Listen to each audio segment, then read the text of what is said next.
O ito, level up ang Sige. trick or treat na mga bagets sa Manila Zoo.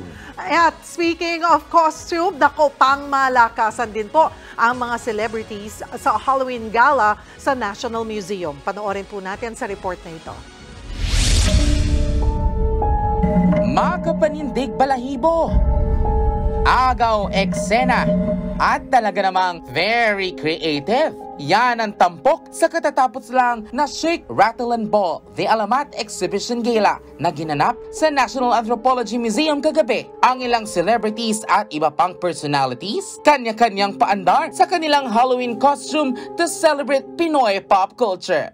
Isa sa mga nag-standout ang Can't Buy Me Love stars na sina Donnie Pangilinan at Bel Mariano na nag-ala Captain Barbell at Darna. Sa isa pang video, pinusuan ng kanilang fans ang makulit nilang TikTok bonding.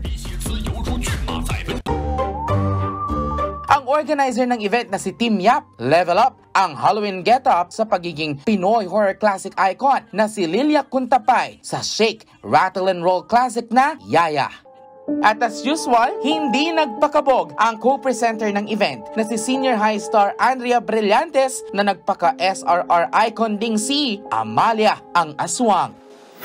Heto pang hindi nagpahuli sa mga paandar des Halloween, ang mga nakakata-cute na mga batang ito na ang trick or treat sa sikat na pasyalan pang Manila Zoo. Pagandahan din ang mga bata sa kanilang mga costume. Kahit si Manila Mayor Honey Lacuna, umatay rin bilang si Snow White. Alam niyo po, dahil in the past few years talaga nauuso na po ang trick or treat.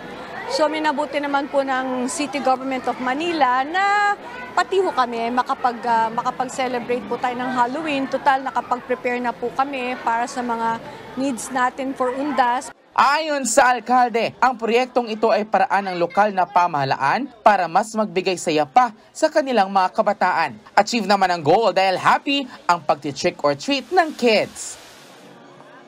Mga kapatid, Julius Babaw po. Huwag maging huli at maging una sa lahat ng balitaan. Para sa tuloy-tuloy na talakayan sa Frontline, mag-follow at mag-subscribe sa social media pages ng News 5.